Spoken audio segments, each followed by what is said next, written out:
अस्वीकरण हे चॅनल अशा व्यक्तींसाठी तयार केलं आहे ज्यांना पारंपरिक स्वरूपात वाचन शक्य नाही, विशेषतः दृष्टीहीन आणि ज्येष्ठ नागरिक. साहित्याचा प्रसार आणि त्याच्या समृद्ध वारशाचे संवर्धन करण्याचा आमचा उद्देश आहे. ही सामग्री पूर्णपणे समाजाच्या भल्यासाठी सादर केली आहे. मूळ लेखकांना योग्य श्रेय देण्यात आले आहे. भयकंप या उपक्रमाद्वारे आम्ही प्रादेशिक साहित्याचा अधिकाधिक प्रसार करण्याचा आणि त्याच्या महत्त्वाचा जागर करण्याचा प्रयत्न करीत आहोत. धन्यवाद. नमस्कार श्रोते मित्र हो, भयकंप सादर करत आहे भय कथा कादंबरीकार नारायण धारप लिखित कादंबरी ग्रहण, प्रकरण 24. बंगल्याच्या गेटमधून त्या दोघी आत आल्या. सुरेखा आणि मुलं कुठेतरी बाहेर जायच्या तयारीने दारापाशीच उभे होते. स्नेहाला पाहता सुरेखा म्हणाली, आलीस का? छान, नाहीतर तुझ्या दाराखाली चिठ्ठी सारून ठेवणार होते मी. 8-8:30 आम्ही परत येत आहोत म्हणून. ते दोघं बाहेर जाईपर्यंत स्नेहा अंगणातच थांबली आणि मग शारदाला घेऊन तिच्या खोलीत आली. खोलीच्या दारावरचं वसुधा गोखले नाव पाहायला शारदा विसरली नव्हती. तिच्या प्रश्नार्थक चेहऱ्याकडे पाहून हसत स्नेहा म्हणाली, या बसा, आरामात बसा. मनात खूप कुतूहल असेल, मला कल्पना आहे. या बसा. 1-2दा आग्रह केल्यावर शारदा खुर्चीत बसली. स्नेहा समोरच्याच खुर्चीत बसली आणि मग तिने एकदम शारदाच्या हातावर हात ठेवला आणि ती म्हणाली, शारदा, हो, मी तुला शारदा असं एकवचनीय हाक मारणार आहे. मी काय सांगते ते आधी ऐक.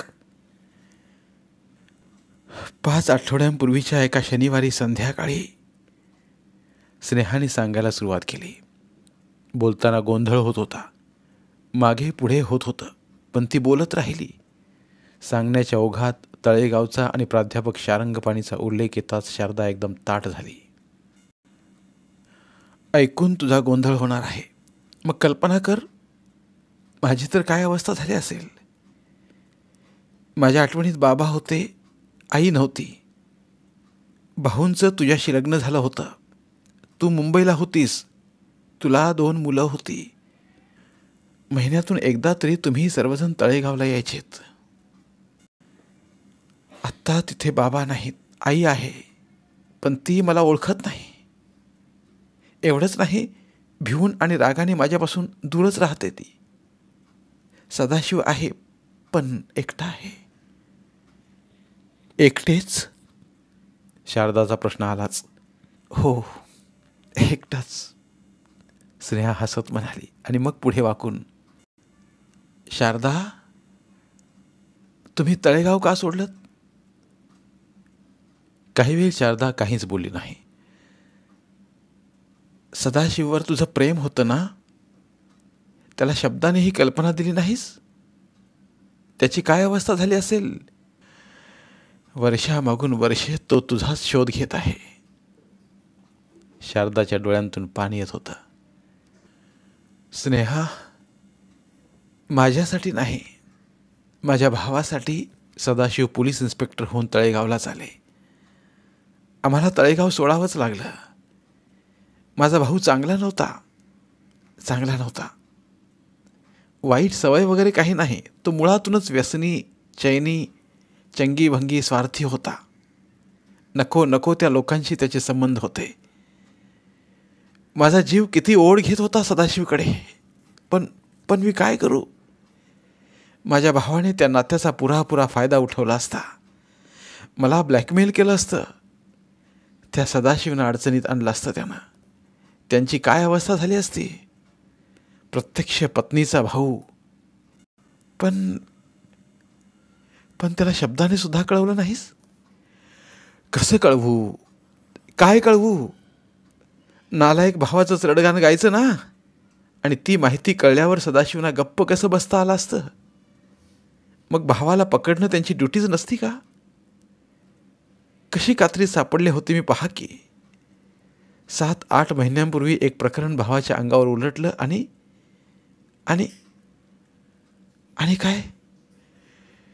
शेवटी जे व्हायचं तेच झालं. अशा आयुष्याची अखेर शेवटी कशात होणार? मृत्यूतच. शेवटी तेच झालं. गळ्याभोवती आवळलेली तात अशी सुटायची होती. जेव्हा कशाला काही अर्थ उरला नव्हता, जेव्हा सर्व काही गमावून बसले होते, तेव्हा अशी मोकळी झाले. शारदा, आपल्याला वाटतं तितकी परिस्थिती वाईट नसते ग. मी माझ्या स्वतःच्या अनुभवावरून सांगते, तेव्हा धीर सोडू नकोस. आणि शारदा, तुला आणखी एक विचारायचं आहे. मी तुला शारदा वहिनी, मी चंदी आहे, तळेगावची चंदी असं म्हणताच तुला एवढा धक्का का बसला? नाही नाही म्हणत तू फोन बंदच का केलास? शारदाच्या डोळ्यात पुन्हा एकदा तो भीतीचा भाव आला. आत्ता काही सांगता यायचं नाही. त्या क्षणी तुमचा आवाज ऐकला. शारदा, मला तुम्ही म्हणू नकोस. अगं चंदे म्हण. पण तुम्ही तर तासांपूर्वीच मला भेटलात. नाही ग, खरंच मला चंदी म्हण प्लीज. चंदे तर, जराशी हसत शारदा म्हणाली. फोनवर तुझा आवाज ऐकला आणि असं काही विलक्षण वाटायला लागलं की सांगताच येत नाही ग. पायाखालची जमीन धरणीकंपाने हलावी ना तसं. पण भीती नव्हती. छाती कशी भरून आली होती, कसं गुदमरल्यासारखं व्हायला लागलं. छे, शब्दात सांगताच येत नाही ते. हो, कधी कधी भाषा अगदीच तुकडी पडते, स्नेहा खिन्न आवाजात म्हणाली. तिचं लक्ष घड्याळाकडे गेलं. 6:30 वाजायला 2च मिनिटं कमी होती. सदाशिव 6:30 म्हणजे बरोबर 6:30ला येणार ही तिची खात्री होती.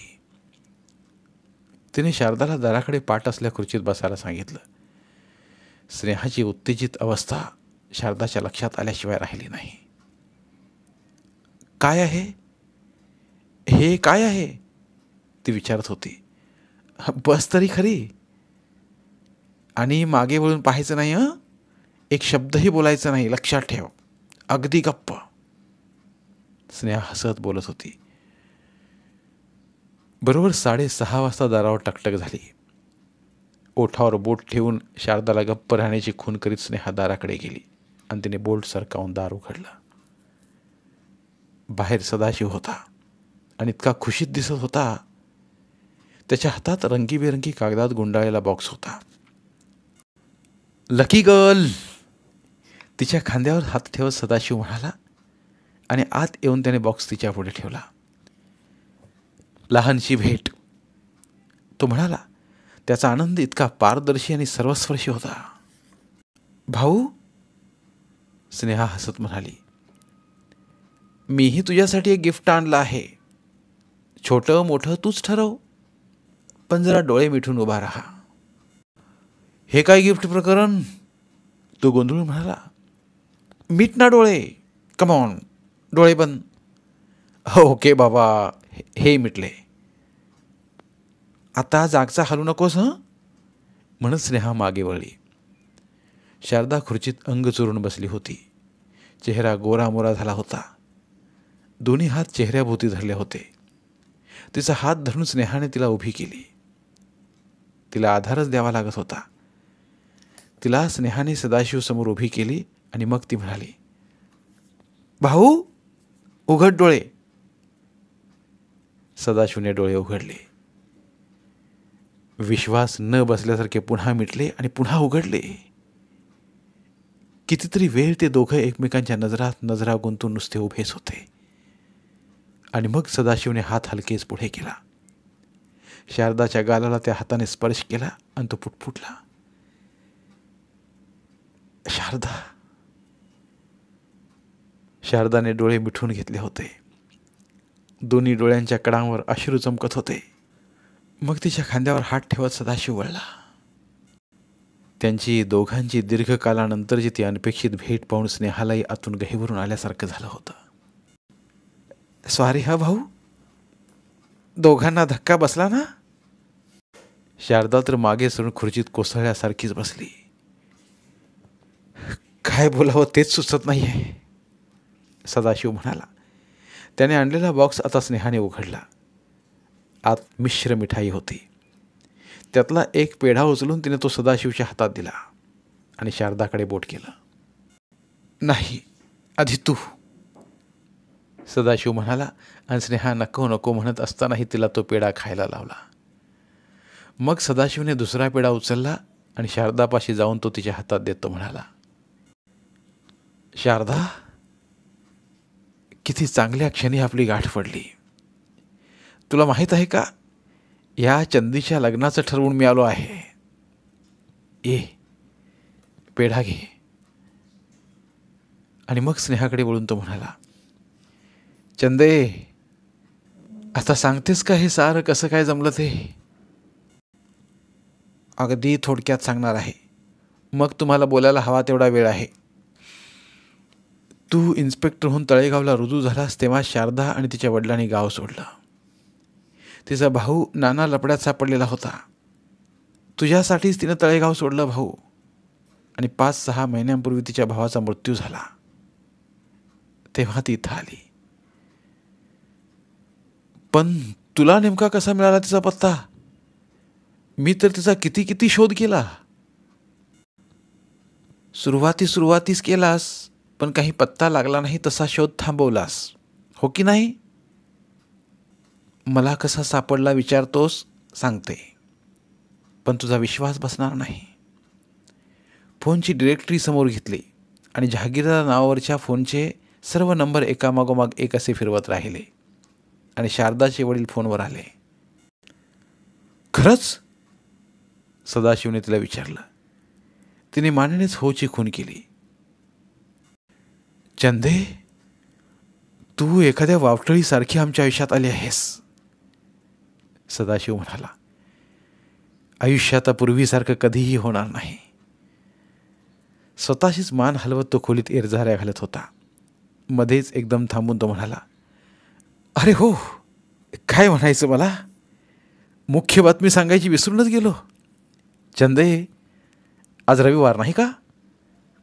उद्याचा सोमवार जाऊन पुढच्या सोमवारी म्हणजे बरोबर 8 दिवसांनी त्यांनी विवाहाची तारीख ठरवली आहे. 8 दिवसांनी? फक्त 8च दिवसांनी? स्नेहा गांगरून म्हणाली. मग जितकं लवकर तितकं चांगलं नाही का? अरे पण हवेत कशाला जास्त दिवस? सारंगला रजिस्टर लग्नच करायचं आहे. समारंभ नाही, पाहुणे रावळे नाहीत, काही नाही. फक्त घरचे लोकच हजर असणार आहेत. अगदी अगदी साधं फंक्शन. आणि चंदे, मी आहे ना, तुला कशाची म्हणून फिकीर करावी लागणार नाही, समजलं? खुर्चीत बसल्या शारदाकडे स्नेहाचं लक्ष गेलं. भाऊ, आता माझा विषय पुरे झाला. तुम्ही दोघं इतके दिवसांनी भेटता आहात, तुम्हाला एकमेकांशी खूपच बोलायचं असेल. काय करतोस? तिला तिच्या घरी सोडतोस का? तिच्या वडिलांची गाठ पडेल. जरा वेळ विचार करून सदाशिव म्हणाला, छान कल्पना आहे. मी निघतो. बहुतेक शुक्रवारीच येईन. शनिवार तर नक्कीच येईन, पण त्याआधी काहीही आवश्यकता वाटली तर फोन कर. तार कर, आज केलीस तशी. ओके? स्नेहाला केवढा आधार वाटत होता. हा पहाडासारखा खंबीर सदाशिव पाठच्या भावासारखा मागे उभा असल्यानंतर कसली फिकीर. हो, ती म्हणाली. आणि भाऊ, तुझ्याही आयुष्याला आजचा दिवस सोन्याचाच नाही का? सदाशिव जरा विलक्षण नजरेने स्नेहाकडे पाहत होता. बहिणाबाई, तुमचं देणं अजून चुकतं व्हायचंय, तो म्हणाला. आणि मग शारदाकडे वळून, चलतेस? शारदा खुर्चीतून उठून उभी राहिली. स्नेहाजवळ आली. तिचे दोन्ही हात हातात घेत म्हणाली, चंदे, जाते. मग तिला जास्त बोलवलंच नाही. हातात हात घालून ते दोघं खोली बाहेर पडले.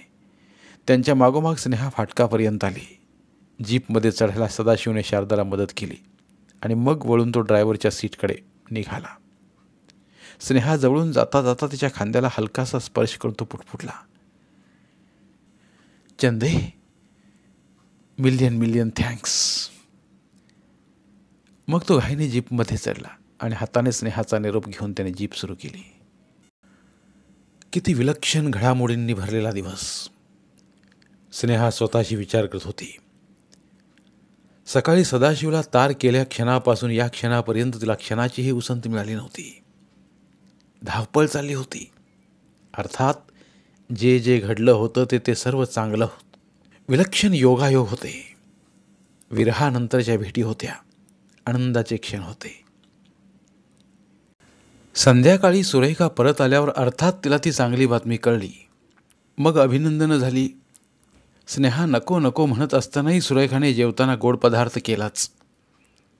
जेवणही रेंगाळत रेंगाळत झालं आणि आता ती खोलीत येऊन कॉटवर विसावली होती. कोणीही येण्याची अपेक्षा नव्हती. दारावर टकटक झाली तेव्हा तिला जरा नवलच वाटलं आणि ती आतूनच विचारते, कोण आहे? तर बाहेरून उत्तर, मी सारंग. सारंग? तिने घाईघाईने दार उघडलं. आत्ताच्या वेळी? तिने नवलाने विचारलं. कामावरून आलो तर हे तुमचे बंधुराज सदाशिवराव घरी हजर. काय राजा माणूस आहे. आत तर याल की नाही? दारातूनच काय बोलतात? आत नको. बाहेर चल ना, एखादी चक्कर मारूया. घरी बसवेनाच बघ. वाटलं तुझी गाठ घ्यायलाच हवी. चलते ना? एक पातळसर शाल खांद्याभोवती लपेटून ती तयार झाली. खोलीला कुलूप लावल्यावरती म्हणाली, मी सुरेखाला सांगून येते. हां, तिला कल्पना असली म्हणजे ती विनाकारण काळजी करायची नाही. रस्त्यावरची रहदारी जरा कमी झाली होती. फक्त मोठ्या मोठ्या हमरस्त्यावरूनच प्रकाशाचा लखलखाट होता. या अनोख्या वेळच्या रात्रप्रवासाला एक वेगळीच मिती होती. मन समाधानाने कसं काठोकाठ भरलं होतं. मनाची अवस्था विलक्षण होती. भूतकाळाबद्दल आता खंत नव्हती. भविष्याबद्दल मनात चिंता नव्हती. वेड्या वाकड्या अवघड वळणांचा घाट संपला होता. आता समोर सरळ राजमार्ग होता. सारंगबरोबर लग्न करायचा निर्णय घेऊन तिने वसुधाची जागा पूर्णांशाने घेतली होती. मनात एक विलक्षण विचार आला. या कृत्याचे पडसाद त्या जगात उमटतात का? सारंग, तुमच्या इमारतीपाशी गाडी न्या. आत्ता? घरी जायचं? वर येणार आहेस? नाही, नुसतीच ते गाडी घ्या. मधल्या वळणावर वळवून त्याने गाडी इमारतीपाशी आणली. स्नेहा उतरली तशी गाडी स्टँडला लावून सारंगी खाली उतरला. मागे जाऊया का? मागे? आत्ता? 1 मिनिटभर प्लीज. अच्छा, चल. बाहेरच्या जाळीच्या गेटमधून ते आत आले. मधल्या बोळांतून मागे आले. मागचा दरवाजा सारंगनं उघडला. स्नेहाने बाहेर पाऊल टाकलं. तिने डोळे मिटलेले होते. आसपास शांत नीरव अंधारी रात्र पसरली होती. कोलाहल कमी कमी होत होता. तिला समजलं होतं प्रत्यक्षात काहीही होत नाही आहे. तिच्या मनाच्या जाणीवा बदलत आहेत. ती 2 जगांच्या सीमारेषेवर उभी होती. धडधडत्या काळजाने तिने डोळे उघडले. तिला जी शंका आली होती आणि तिच्या मनात जी आशा होती तीच खरी होती. समोर तिचा वाडा होता. ओसरीतला दिवा लागलेला होता आणि ओसरीत चौघही होते. अरविंद होता. त्याच्या शेजारी स्नेहा होती आणि एका बाजूस बेबी होती. दुसऱ्या बाजूस मुन्ना होता. तिचा ऊर भरून आला होता. तिला माहीत होतं हे दृश्य पुन्हा दिसणार नाही आहे. ती ते मनात साठवून घेत होती. पण ओसरीवरच्या स्नेहाची नजर तिच्याकडे वळली आणि तिच्यावर खेळली. वास्तविक ती उजेडात होती आणि आपण अंधारात आहोत. स्नेहाला वाटलं तिला कसं दिसत असणार, पण तिला दिसत होतं. तिने एक हात हवेत उंच केला. पंजा हलवून सर्व काही ठीक आहे अशी खूण केली आणि मग हवेत हलकेच हात हलवून तिचा निरोप घेतला. समोरचा देखावा हळूहळू अस्पष्ट होत होत शेवटी दिसेनासा झाला. पुन्हा कधीही न दिसण्यासाठी. डोळे मिटून तिने मान खाली केली. तिच्या खांद्याला हलके स्पर्श झाला. सारंग, तो तिच्या मागेच उभा होता. मी पाहिलं स्नेहा, तो हलकेच म्हणाला. मग दोन्ही हात तिच्या दोन्ही खांद्यावर ठेवत तो म्हणाला, तुझ्या शब्दांवर मी कधीच शंका घेतली नव्हती. तुझ्यासाठी तो भूतकाळ अगदी अगदी खरा होता. पण आता मलाही ते दिसलं. काय? तिने हलकेच विचारलं. तिकडे ती स्नेहा आहे आणि ती सुखात आहे. सारंगला बिलगून स्नेहा स्पंदून स्पंदून रडायला लागली. काहीतरी विलक्षण मौल्यवान हरवल्याची हुरहुर होती. काहीतरी तितकंच अमूल्य हातात आल्याची, सर्व शरीरावर रोमांच उठवणारी, खास छातीत रुकवणारी तीक्ष्ण जाणीव होती. हो, ती हलकेच म्हणाली. ती तिकडे सुखी आहे, सुखी आहे ती. आणि सारंग, मीही इकडे सुखी होणार आहे, खूप सुखी. धन्यवाद. आज इथे लेखक नारायण धारप लिखित ग्रहण या कादंबरीच्या अभिवाचनाची सांगता होत आहे. पुन्हा भेटूया एका नवीन कादंबरीसह. धन्यवाद. प्रिय श्रोते मित्र हो, आपल्यासाठी एक आवाहन. आमच्या चॅनलच्या प्लेलिस्ट विभागात तुमच्यासाठी शेकडो कादंबऱ्यांचे ऑडिओ बुक्स उपलब्ध आहेत. तिथे प्रत्येक कादंबरीचे सर्व भाग एकत्रित मिळतील. त्यामुळे सध्या सुरू असलेल्या क्रमशः कादंबरीच्या पुढील भागासाठी वाट पाहण्याची गरज नाही. तुमच्या वेळेनुसार तुम्ही संपूर्ण कादंबरी सलगपणे ऐकू शकतात आणि साहित्याचा आस्वाद घेऊ शकता. कृपया आमच्या चॅनलच्या होमपेजवर जाऊन प्लेलिस्ट चेक करा आणि तुमची आवडती कादंबरी निवडा. धन्यवाद.